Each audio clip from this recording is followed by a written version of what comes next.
talk a little bit about the different pearls, but then talk about what these management systems are, because the schools that are using them, often their problem is, but what hardware should I get to go with it? Or the schools that have deployed 10, 12, 15 pearls are like, how do I manage all this stuff? Kind of start top to bottom with the Pearl 2, which was kind of our workhorse device. We see this going in. If you have a smaller studio, you could almost run the entire studio off the Pearl 2, or you could be feeding multiple classrooms into it for capture and record, or you could be someone like the University of Oregon that's running all their athletic events and has 8 different cameras on their tennis center coming into one Pearl that can then choose which court is going to the Pac-12 network for that event. Our middle device, the Pearl Mini, is as one of our universities called it, the magic box. And it's really that video Swiss Army knife. It can be deployed as an appliance in a room to do that lecture capture into the Panopto or Kaltura CMS. It can be used for live events. It has mic inputs. It has physical inputs. It can take an NDI-HX. The smallest devices are Pearl Nano. That is a single channel encoder that you can do some layouts and branding on. And we see those kind of, whether it's a backpack kit that the guys at Oregon have, that when they get called by the football team saying, hey, we need to stream this news conference, we need to stream this side thing, it's a place that's not set up, they can deploy quickly with a camera and that box, press one button and it's streaming out.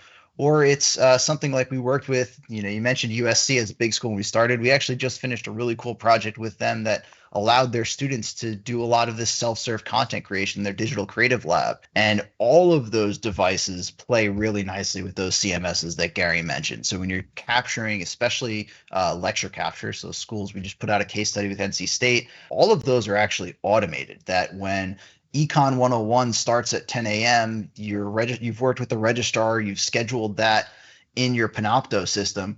Guess what? At 10 a.m. when that class starts, the Pearl is starting its record and stream of 2 channels, one of the camera, one of whatever content's in the room, and that's going right up into your CMS. The Pearls are really appliances. And the beauty of NDI is you could put, every time you add a Pearl, each Pearl that's NDI can see every other Pearl on the network, so they all become aware of each other, which just makes take it from there. I mean, it blows my mind.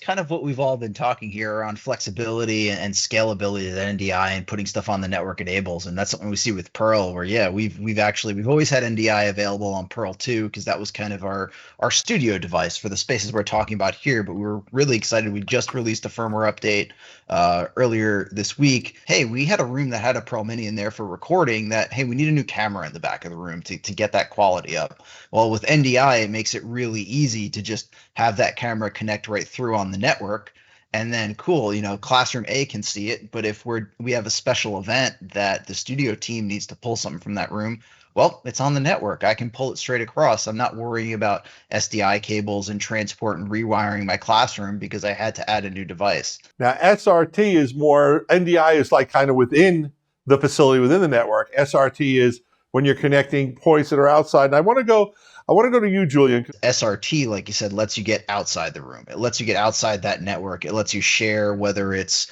like the University of Oregon does to the Pac-12 network, where if you see Oregon Ducks on TV, it's coming through an Epiphan encoder via SRT to the Pac-12 network.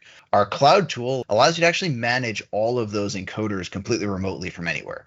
And Matt can be sitting at his desk there and check on the entire estate and see, classroom 201's got an issue. Oh, it just looks like the recording hasn't stopped on that one, so the memory is a little bit full. He can manage that completely remotely. Our cloud toolset not only lets you do that, but talking about Teams and Zoom integrations, we're actually able to, with our Connect service, extract folks from calls as SRT and bring them in either via one click to a Pearl or send them to another production tool that talks SRT, whether that's a Grass Valley suite or whether that's any of the stuff that we're on this call talking about. A lot of this stuff that's changing is not the hardware; it's the software updates and the firmware that runs on it. I mean, with our Pearl devices, they've been out a little bit of time, but we've released over 180 different updates to the Pearls, to the fact that Pearl Mini you bought 3 years ago, well, as of Monday, it can now do NDI-HX.